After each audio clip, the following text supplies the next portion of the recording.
ಪಕ್ಷಕ್ಕೆ ರಾಜೀನಾಮೆ ಕೊಡಬೇಕು ಮತ್ತು ನನ್ನ ಜಿಲ್ಲಾ ಪ್ರಧಾನ ಕಾರ್ಯದರ್ಶಿಗೆ ರಾಜೀನಾಮೆ ಕೊಡಬೇಕು ಅಂತ ಬಂದಿದ್ದೆ. ಈಗ ನಮ್ಮ PR ರಮೇಶ್ ಅವರು ಉಸ್ತುವಾರಿ ಅವರು ವೀಕ್ಷಕರಾಗಿದ್ದಾರೆ. ಅವರು ಇದ್ರು ಇವತ್ತು. ನಮ್ಮ ಜಿಲ್ಲಾಧ್ಯಕ್ಷರಿದ್ದರು ಮತ್ತು ನಮ್ಮ ಮುರಳೀಧರ್ ಹಾಲಪ್ಪನವರಿದ್ದರು. ಅವರು ನಮ್ಮ MP ಆಕಾಂಕ್ಷಿ ಇದ್ದಾರೆ. ಅವರೆಲ್ಲ ಸೇರಿ ಈಗ ಉಸ್ತುವಾರಿ ಎಲ್ಲ ಸೇರಿಕೊಂಡು ಏನಂತಂದರೆ ಇದು ಆಂತರಿಕ ವಿಚಾರ ಒಂದು ಮತ್ತು ಚುನಾವಣಾ ಸಂದರ್ಭ. ಇದನ್ನು ದಯವಿಟ್ಟು ಇದನ್ನು ಎಕ್ಸ್ಕಲೇಟ್ ಮಾಡಬೇಡಿ. ಒಂದೊಂದು 7-8 ದಿವಸದಲ್ಲಿ ಕೂರಿಸಿ ಈಗ ಮೂಲ ಕಾಂಗ್ರೆಸ್ ಕಾರ್ಯಕರ್ತರು ಏನಿದ್ದಾರೆ ಅವ್ರಿಗೂ ಮತ್ತು ಹೊಸದಾಗಿ ಬಂದಿರೋರ್ಗು ಎಲ್ಲರಿಗೂ ಒಂದು ಅಕಾಮಿಡೇಟ್ ಮಾಡೋದಕ್ಕೆ ಒಂದು ರಾಜ್ಯಸೂತ್ರ ಮಾಡ್ತೀವಿ ಅಂತ ಹೇಳಿದ್ದಾರೆ. ಈಗ ದೊಡ್ಡವ್ರು ಹೇಳಿದ್ಮೇಲೆ 8 ದಿವಸಕ್ಕೆ ನಾನು ಅದೇ ಇನ್ನೂ ಹೇಳಿದೆ, ಇದು ಇಟ್ಕೊಂಡಿರಿ 8 ದಿವಸ ಪೆಂಡಿಂಗ್ ಇಟ್ಕೊಳ್ಳಿ, ಅಕಸ್ಮಾತ್ ಮಾಡಿಲ್ಲ ಅಂತಂದರೆ ನೀವು ಅಕ್ಸೆಪ್ಟ್ ಮಾಡ್ಕೊಳ್ಳಿ, ಇಲ್ಲ ಅಂತ ನಾನು ನೋಡೋಣ ಅಂತ. ಅವ್ರು ಇಲ್ಲ ನಾನು ಇಸ್ಕೊಳೋದಿಲ್ಲ ಅಂತ ಹೇಳಿದ್ದಾರೆ. ಈಗ 8 ದಿವಸ ವೆಯ್ಟ್ ಮಾಡಕ್ಕೆ ಹೇಳಿದ್ದಾರೆ. ಎಲ್ಲ ನಮ್ಮ ಕಾರ್ಯಕರ್ತರು ಎಲ್ಲ ವೆಯ್ಟ್ ಮಾಡಕ್ಕೆ ಹೇಳಿದ್ದಾರೆ. ಹಾಕೊಂಡು ವೆಯ್ಟ್ ಮಾಡ್ತಾ ಇದ್ದೀವಿ. ಒಂದು ವೇಳೆ ಬೇಡಿಕೆ ಈಡೇರಿದ್ರೆ ಶ್ರೀರಾಣನ್ ಜೊತೆ ನಾವು 30 ಜನ ವಿಭಾಗದವರು 30 ಜನ ಇದ್ದೀವಿ ಪದಾಧಿಕಾರಿಗಳು ಒಟ್ಟಿಗೆ ನಾವು ರಾಜೀನಾಮೆ ಈಗ ನಾನು ಹೇಳೋದು ಪಕ್ಷದ ವರಿಷ್ಠರಿಗಿಂತ ಯಾರು ದೊಡ್ಡವರು ಇರೋದಿಲ್ಲ. ಈಗ ನಮ್ಮ ಇವರು ಎಲ್ಲ ಹೇಳಿದಾರಂತೆ. ಬರೀ ಈಗ ನಮ್ಮ ಜಿಲ್ಲಾ ವರಿಷ್ಠರು ಅವರು ಹೇಳಿದ್ದಾರೆ, ಪರಮೇಶ್ವರ್ ಸಾಹೇಬರು, ಇಲ್ಲ ಇದನ್ನು ಬಗೆಹರಿಸ್ಕೊಂಡು ಮಾಡಬೇಕು ಅಂತೇಳಿ. ಈಗೇನು ನಾಮಿನೇಷನ್ಗೆ ಅಂತ ಏನು ಹೋಗಿತ್ತು ಪಟ್ಟಿ, ಅದನ್ನು ಸದ್ಯ ತಡೆ ಹಿಡ್ದಿದ್ದೀವಿ ಅಂತ ಮಾತು ಕೊಟ್ಟಿದ್ದಾರೆ. ಈಗ ಹಂಗೆ ಹಾಕ್ಕೊಂಡು ಏಕಾಏಕಿ ಏನು ಆಗೋದಿಲ್ಲ, ಮುಂದಕ್ಕೆಲ್ಲ ಸರಿ ಹೋಗುತ್ತೆ ಅನ್ನೋ ಒಂದು ಭರವಸೆ ಕೊಟ್ಟಿದ್ದಾರೆ. ಕಾದ್ ನೋಡಿ.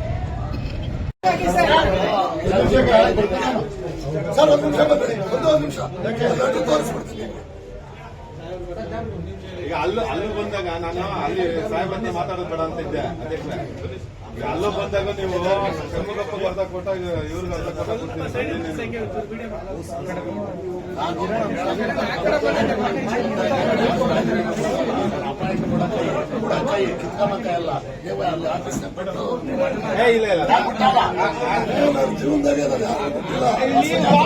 ನಿಮ್ಗೆ ಕೊಡ್ಬೇಕು ನಾವು. ಸೆಕ್ರೆಟರಿಗೆ ಕೊಡ್లేదు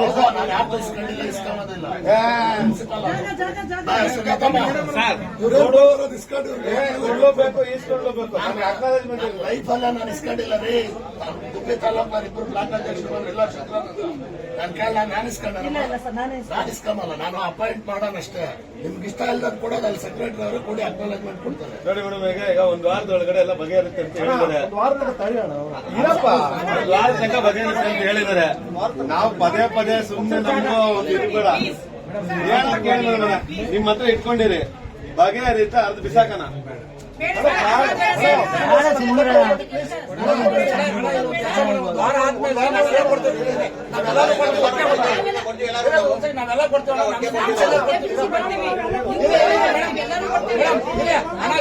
ಅಣ್ಣ ನಮ್ಮ ಸೆಲ್ಲಲ್ಲಿ ಒಂದು 50 ಜನ ಮಾಡಿದ್ವಿ ನಾವು. ನನ್ನ ಸೆಲ್ಲಲ್ಲಿ ನಾವು ನೀವು ಆಗಿಲ್ಲ ಅಂದ್ರೆ ರಾಜೀನಾಮೆ ಕೊಡೋಣ.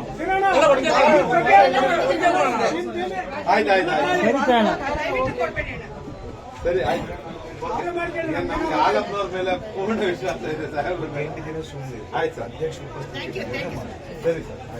ಬಟ್ ನಿಜ ಹೇಳ್ತೀನಿ ಸರ್, ನಾನಂತೂ ಈ ಹೋರಾಟ ನಿಲ್ಸಲ್ಲ ಸರ್.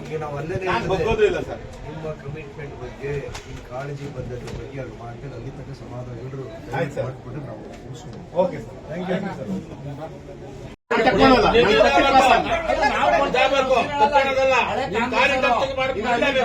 ಇಡೀ ಜಿಲ್ಲೆಯಲ್ಲಿ ಇವ್ರಿಗೆ ಇರ್ತಾ ಇದೆ. ಕೈ ಬಿಟ್ಟವ್ರೆ, ಮಾಡವ್ರೆ, ಪರಿಪೂರ್ಣವಾಗಿ ನಾವು ಅವತ್ತು 20 ವರ್ಷ ದುಡ್ಕೊಂಡ್ ಬಂದಿರಲ್ಲ. ನಮಗೆ ಮೋಸ ಇದೆ. ಈ ವಿಚಾರದಾಗ ಏನ್ ತೀರ್ಮಾನ ಮಾಡ್ತೀರಾ ನೀವು? ಕಬ್ಬು ವಿಧಾನಸಭೆಯಲ್ಲಿ ಯಾಕೆ ಅವರ ಮಾಡ್ತೀರಾ? ನಾವು 20 ವರ್ಷ ಅದೇ ತಿಂದು ಬಯಸ್ಕೊಂಡು ಬಿಜೆಪಿ ಮತ್ತೆ JDS ಎಲ್ಲ ಇದು ಮಾಡ್ಕೊಂಡು ನಾವಿದ್ದೀವಿ. ನಮಗೇನು ಧರ್ಮಗೆ ನಮ್ಮ ಪಾಲನೆ ಬಂದ್ರೆ ನಮ್ಗೆ ಬರ್ಲಿ. ನಮ್ಮ ಬಿಟ್ಟು ಅವರ ಮಾಡೋಂತ ಏನಿದೆ? ಎಲೆಕ್ಷನ್ ಗೊತ್ತಾಗ್ತದೆ. ಈಗ ಸಭೆ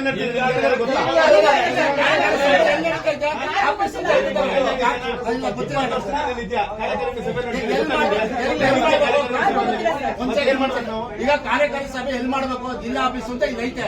ಇಲ್ಲಿ ಅಂತವ್ರು ಎಲ್ಲರೂ ಒಬ್ರು ಮಾಹಿತಿ ಹೇಳಲ್ಲ ಸರ್. ಸಭೆ ಮಾಡ್ತಾರೆ. ದಯವಿಟ್ಟು ಕೂತೀರಿ, ತೀರ್ಮಾನ ಆಗೋವರೆಗೂ ಕರ್ಕೊಂಡ್ಬಿಡುದು. ಈಗ ನಾನು ಹೇಳೋದು ಅಧ್ಯಕ್ಷದೆಲ್ಲ ಸಂಬಂಧ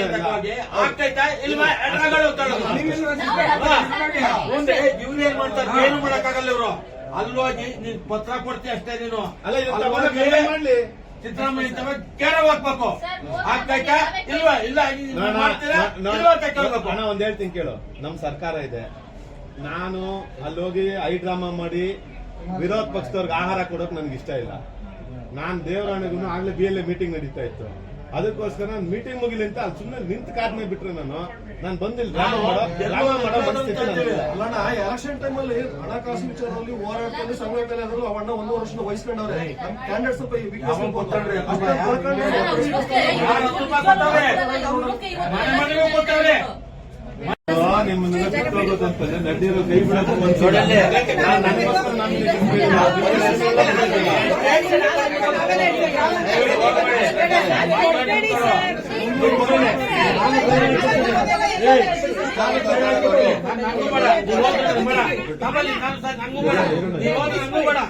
ಬರ್ಕೊಟ್ಬಿಡ್ತೀನಿ.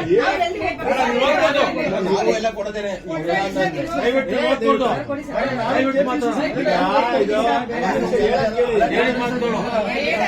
ಅಲ್ಲಲ್ಲ, ಒಂದ್ ನಿಮಿಷ ನನ್ನ ಮಾತು ಕೇಳಿ.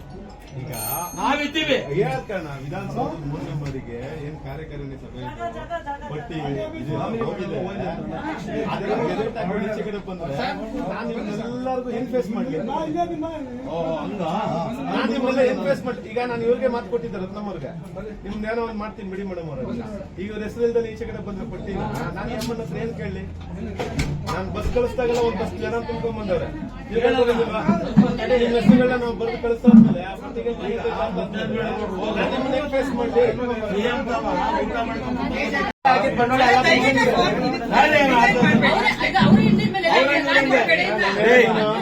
ಸ್ಥಾನಮಾನ ಇಲ್ಲ ಅಂದ್ಮೇಲೆ ಸಂಘಟನೆ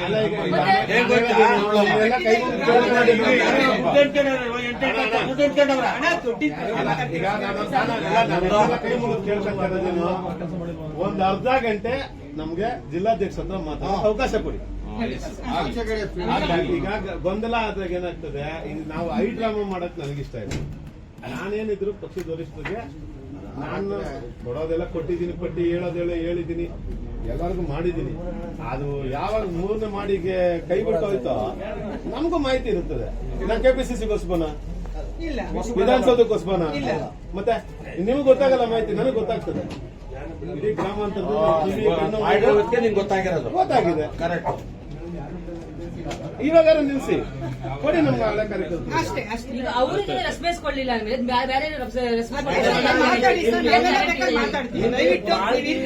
ಬ್ಯಾನರ್ ಕಟ್ಟಿ ಬಾವುಟ ಕಟ್ಟೋರು ಹಳೆ ಕಾಂಗ್ರೆಸ್ ಅವರು. ಇದು ಒಂಥರ ಸಮುದ್ರ ಇದ್ದಂಗೆ ಹೋಗ್ತಾ ಇರ್ತಾರೆ. Next ಇನ್ನೊಂದ್ ಈಗ ಸರ್ಕಾರ ನಮಗೆ ಬಂದ್ರೆ ಯಾರು ಬೇಕಾದ್ರೂ ಬೆಂಗಳೂರಲ್ಲಿ ಹೋಗ್ಬೋದು. ಅಲ್ಲ, ಅದೇ ಇವ್ರು ಅವ್ರು ಮಾಡಿಲ್ಲ. ಎಲ್ಲ ಬೆಂಗಳೂರಲ್ಲಿ ಯಾರಾದ್ರೂ ಲೀಡರ್ ಹೇಳಿದ್ರು ಗ್ರಾಮಾಂತರದಲ್ಲಿ 4,000 ರೂಪಾಯಿ ಅಂತ ಕ್ಯಾಂಡಿಡೇಟ್ಗೆ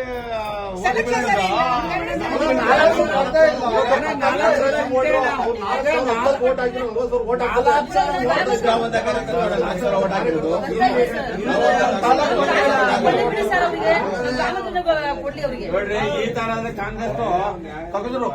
ಕಾಂಗ್ರೆಸ್ ಕೆಲಸ ಮಾಡಿದ್ದಾರೆ ಸರ್ ಅವರು.